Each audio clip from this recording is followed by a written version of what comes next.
अरे वा, पालक. नाव ऐकताच डोळ्यासमोर काय येतं? ताकद ताकद ताकद. पॉपाई द सेलर मॅन, बरोबर ना? डब्यातून पालक काढायचा, खायचा आणि क्षणात अंगात हत्तीचं बळ यायचं. आपल्यापैकी अनेकांचं बालपण याच कल्पनेवर गेलंय. पालक म्हणजे शक्तीचा खजिना हे आपल्या डोक्यात अगदी पक्क बसलंय. पण तुम्हाला माहित आहे का की पालकाच्या या ताकदीच्या गोष्टीमागे एक खूप मोठा गैरसमज आणि एक छोटीशी गंमतशीर चूक दडलेली आहे? हो, खरंय. ही गोष्ट आहे एका हिरव्यागार पानाची, जो होता एका राज्याचा राजकुमार, मग एका चुकीमुळे बनला जगाचा सुपर हिरो आणि आज आपल्या ताटातला खरा आरोग्य सम्राट आहे. चला, आज मी तुम्हाला याच साध्या दिसणाऱ्या पानांची एक अशी गोष्ट सांगणार आहे जी ऐकून तुम्ही म्हणाल, अरे चा, असं होतं होय? ही गोष्ट सुरू होते हजारो वर्षांपूर्वी प्राचीन पर्शियामध्ये, म्हणजेच आजच्या इराणमध्ये. पालक हा तिथला मूळ रहिवासी, एक हिरवागार राजकुमारच जणू. तिथल्या सुपीक जमिनीतून तो जगभर प्रवास करायला निघाला. व्यापाऱ्यांमार्फत तो आपल्या भारतात पोचला आणि मग पुढे चीनला. चीनमध्ये तर त्याला पर्शियन भाजी म्हणजे पर्शियन व्हेजिटेबल या नावानेच ओळखलं जाऊ लागलं. त्याचा युरोपमधला प्रवेश तर अगदी राजेशाही थाटात झाला. इटलीची राणी कॅथरीन डी मेडिची जेव्हा फ्रान्सची राणी बनून तिथे गेली, तेव्हा ती आपल्यासोबत आपले स्वयंपाकी आणि आपली आवडती भाजी पालक घेऊन गेली. तिला पालक इतका आवडायचा की तिच्या सन्मानार्थ आज सुद्धा ज्या पदार्थांमध्ये पालक वापरला जातो त्यांना फ्लॉरेंटाईन असं म्हटलं जातं. आहे की नाही राजेशाही थाट? आता येऊया त्या गंमतशीर चुकीकडे जिने पालकाला जगभर सुपरहिरो बनवले. ही गोष्ट आहे 1870 सालची.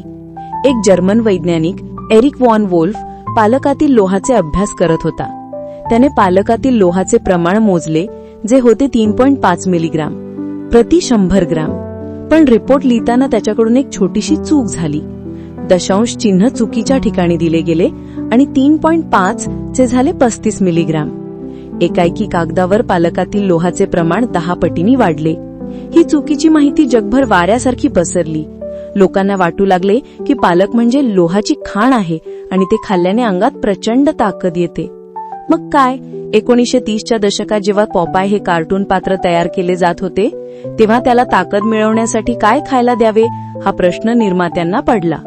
तेव्हा त्यांना पालकाच्या या लोहयुक्त प्रतिमेची आठवण झाली आणि त्यांनी पॉपायला पालकाचा डबा दिला. बस तेव्हापासून पालक आणि पॉपाय हे एक अतूट समीकरण बनले. गंमत म्हणजे ही दशांश चिन्हाची चूक अनेक दशकांनंतर दुरुस्त करण्यात आली, पण तोपर्यंत पॉपाय आणि पालकाची ताकदवान प्रतिमा लोकांच्या मनात घर करून बसली होती. पालकामध्ये लोहाचे प्रमाण अपेक्षेपेक्षा कमी असले तरी तो आजही आपल्या आरोग्याचा खरा हिरो आहे. पॉपाईची ताकद कदाचित अतिशयोक्ती असेल, पण पालकाची खरी ताकद त्याच्या इतर गुणांमध्ये दडलेली आहे. अ जीवनसत्वाचा खजिना. पालक व्हिटॅमिन ए चा उत्तम स्रोत आहे, जो आपल्या डोळ्यांच्या आरोग्यासाठी आणि दृष्टीसाठी अत्यंत महत्वाचा आहे. हाडांचा पाठीराखा. यात व्हिटॅमिन के भरपूर प्रमाणात असते, जे हाडांना मजबूत बनवण्यासाठी आवश्यक आहे. रोगप्रतिकार शक्तीचा मित्र. व्हिटॅमिन सी आणि अँटीऑक्सिडंट्समुळे पालक आपली रोगप्रतिकार शक्ती वाढवतो आणि आजारांपासून दूर ठेवतो. रक्तासाठी उपयुक्त. त्यात लोह आहेच, जरी कमी असले तरी ते रक्तासाठी फायदेशीर आहे. पोटासाठी हलका. पालकात कॅलरीज कमी आणि फायबर जास्त असल्याने तो पचायला हलका असतो आणि वजन नियंत्रणात ठेवण्यास मदत करतो. भारतीय स्वयंपाकघरात तर पालकाने स्वतःचे अढळ स्थान निर्माण केले आहे. पालक पनीर ही तर राजाराणीची जोडी. पालकाची पौष्टिकता आणि पनीरची चव एकत्र आल्यावर हा पदार्थ अप्रतिम लागतो. पालक डाळ. रोजच्या डाळीला हेल्दी आणि चविष्ट बनवण्याचा हा उत्तम मार्ग आहे. आलू पालक. बटाट्यासोबत पालकाची चव आणखीनच खुलते. पालक पुरी. पराठा. मुलांना पालक खाऊ घालण्याची एक चविष्ट युक्ती आहे. तर ही होती आपल्या हिरव्यागार पालकाची गोष्ट. इराणच्या राजकुमारापासून ते एका छोट्याशा चुकीमुळे जगाचा सुपर हिरो बनण्यापर्यंत आणि शेवटी आपल्या ताटातला एक खरा आरोग्य सम्राट होण्यापर्यंत त्याचा प्रवास खरंच खूप रंजक आहे, नाही का? पॉपायची ताकद ही जरी एका गैरसमजातून जन्माला आली असली तरी पालकाची खरी ताकद ही त्याच्यातील विटॅमिन्स, मिनरल्स आणि अँटीऑक्सिडंट्समध्ये दडलेली आहे. तो आपल्याला लोखंडासारखं मजबूत बनवो वा न बनव, पण तो आपलं आरोग्य निरोगी ठेवतो हे नक्की. म्हणून पुढच्या वेळी जेव्हा तुम्ही पालक पनीर किंवा पालकाची गरमागरम पुरी खाल तेव्हा त्या चवीसोबतच ही गंमतशीर गोष्टही नक्की आठवा. निरोगी रहा आणि आनंदी रहा. कथा आवडली ना? मग वाट कसली बघताय?